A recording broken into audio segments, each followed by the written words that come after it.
Okay, here's something that's going to sound a little insulting at first. You've meditated. You've read the books. Maybe you've sat in silence for an hour, hoping something would finally click. And it still hasn't, right? Here's the uncomfortable part. Huineng, the man who became the sixth patriarch of Zen without ever learning to read, would tell you that's not a discipline problem. It's a direction problem. You've been digging, for years maybe, looking for this thing called enlightenment, like it's buried somewhere out there, waiting for you to finally earn the right to find it. And his answer to that is almost rude.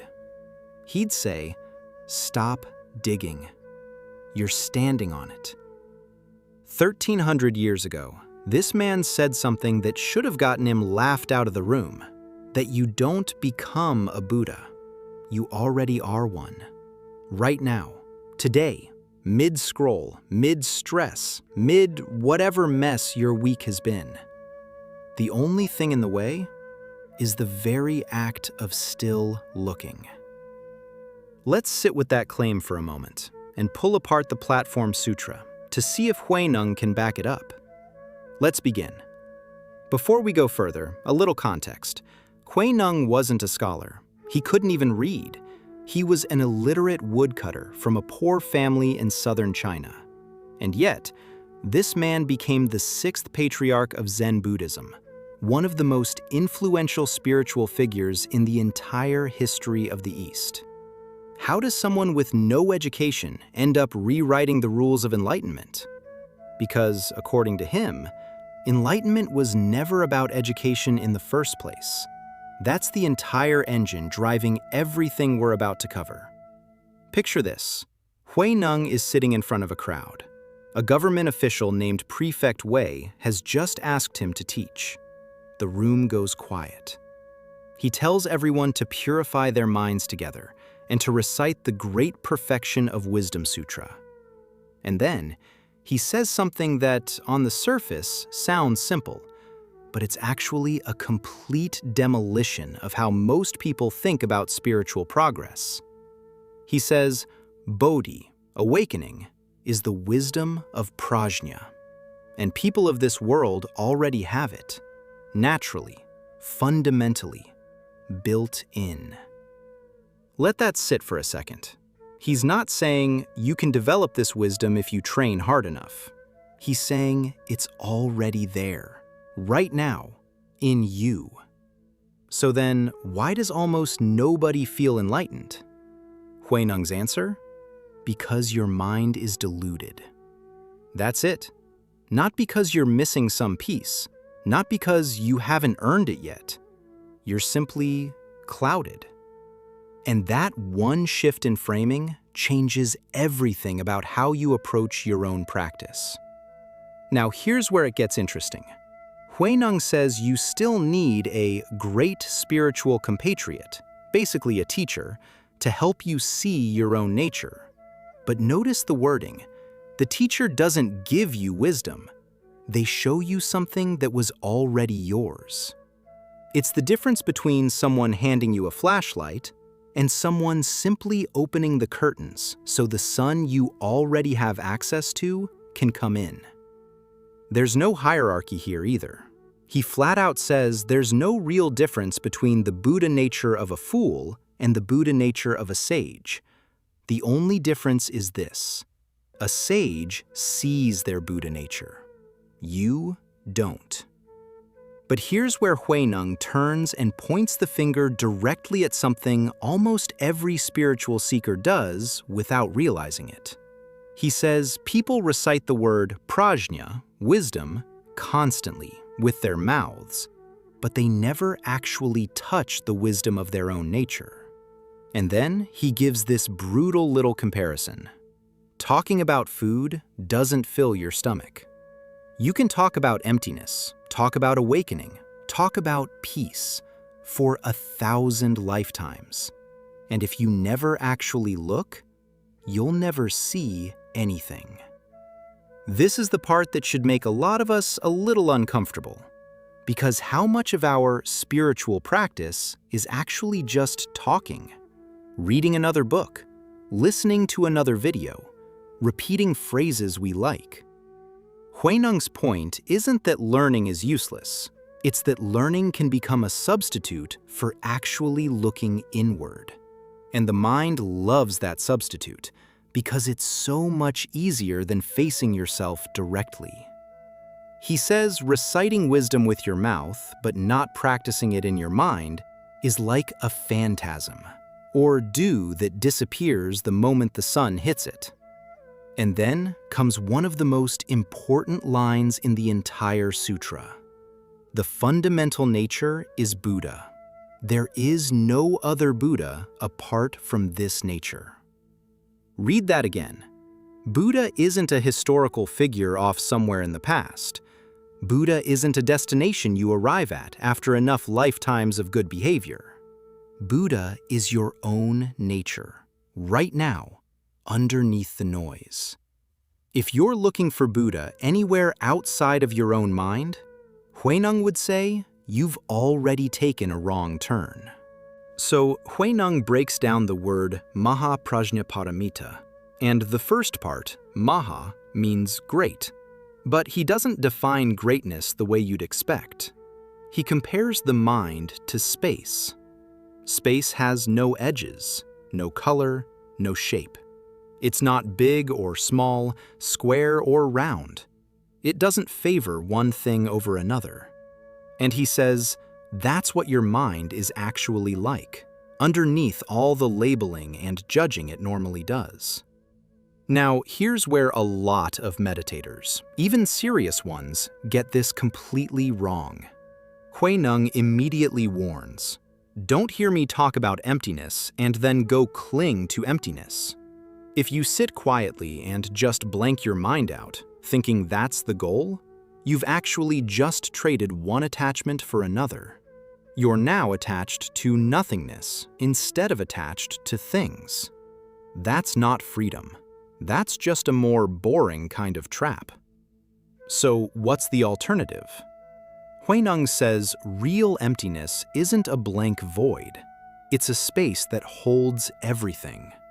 The sun, the moon, mountains, rivers, good people, bad people, heaven, hell, all of it exists within space. And space isn't damaged by any of it, nor does it expand because of good deeds. That's the kind of mind he's describing. Not a mind that escapes the world, a mind that can hold the entire world without getting stuck to any single piece of it. That's why he calls it great. It embraces everything, yet nothing it touches leaves a residue. He goes even further and basically calls out a specific type of fake meditator. People who sit and empty their minds, thinking about nothing at all, and call that enlightenment. He says, and this is almost a little harsh, you can't even talk to people like that, because their view is just wrong. Why? Because real wisdom isn't a frozen mind. It's a mind that's alive, responsive. It moves through the world, reflecting things, and lets them go without sticking. Here's something that might be the single most powerful idea in this entire teaching, and it's easy to miss if you blink. Huineng says wisdom doesn't come from outside you. It's generated entirely from your own nature. And then he drops these lines. Ordinary people are Buddhas, and the afflictions are Bodhi. With a preceding moment of deluded thought, one was an ordinary person. But with a succeeding moment of enlightened thought, one is a Buddha.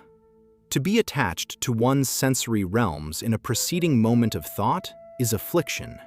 But to transcend the realms in a succeeding moment of thought is Bodhi.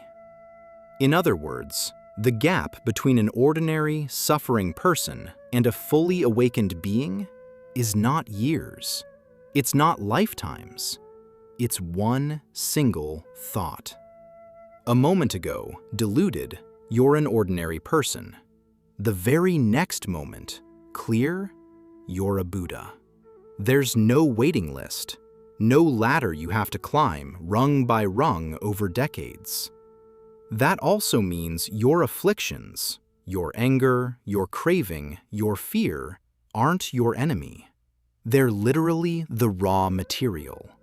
The moment you stop grasping and simply observe, that very moment becomes bodhi, becomes awakening.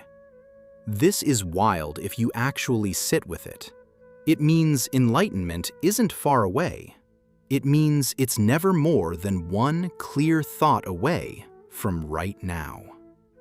You might be wondering, if wisdom is this simple, why are there 84,000 different Buddhist teachings, methods, and practices? Huineng's answer is almost mathematical. He says people have 84,000 kinds of mental defilements, so 84,000 methods exist to address them. But all of those methods come from one single source, prajna. Multiplicity arises from obstruction, from perceptions. The many teachings exist because delusions are many. Prajna remains singular. Huineng describes the enlightened state as being without thought. But don't picture that as having no thoughts at all. That's not what he means. He means thoughts can come and go without you grabbing onto them, without memory turning into attachment, without your mind constantly reacting, judging, deceiving itself. It's the difference between a river that flows freely and a river that's been dammed up by every rock you've thrown into it over the years. Now, here's something that might surprise you. Huineng tells his students, if you want to go deeper, recite the Diamond Sutra. But pay close attention to why he says this. It's not because the words themselves are magic. It's because the sutra is designed to cut through your conceptual attachments, like a mirror that shows you exactly where you're still grasping. Reading it isn't the point. What it provokes in you is the point. He uses this incredible metaphor here. He compares this teaching to rain falling from a great dragon. If that rain falls on small towns and villages, it floods them, washes them away, overwhelms them completely. But if that same rain falls on the ocean doesn't even notice. It doesn't rise, it doesn't fall, it just absorbs it completely.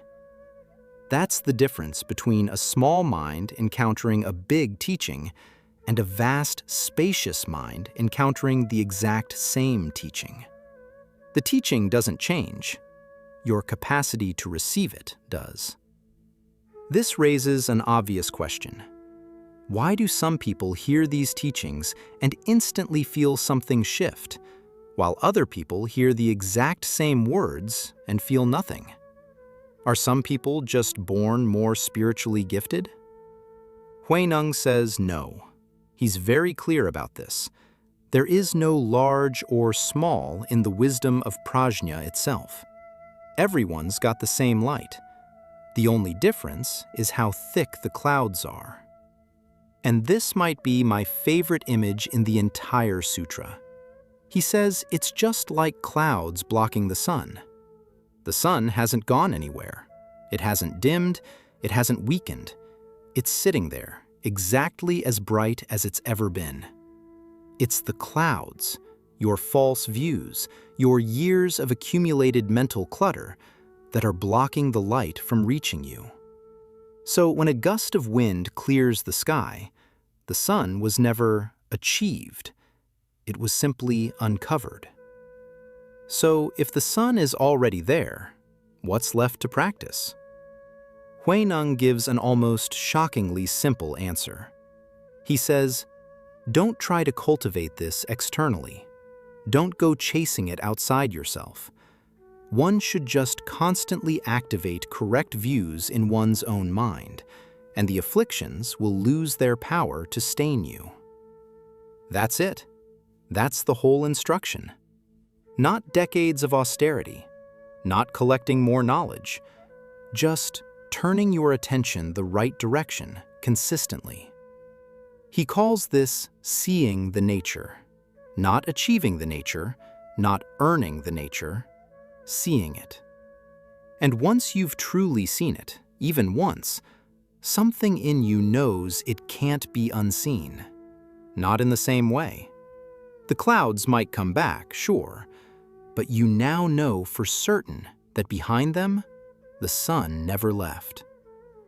And then, almost gently, Huineng brings the whole teaching to a close, not with a dramatic conclusion, not with a new technique you need to go practice, just a quiet return to where we started.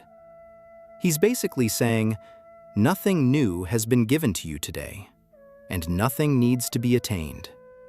Your Buddha mind has never, even for a single moment, been absent. It's only ever been obscured. If at any point while listening to this, something in you went quiet, got a little clearer, felt a little more honest and intimate with itself, then according to Huineng, this teaching has already done its job. Right here, right now. And if you didn't feel anything shift, he says there's no loss there either.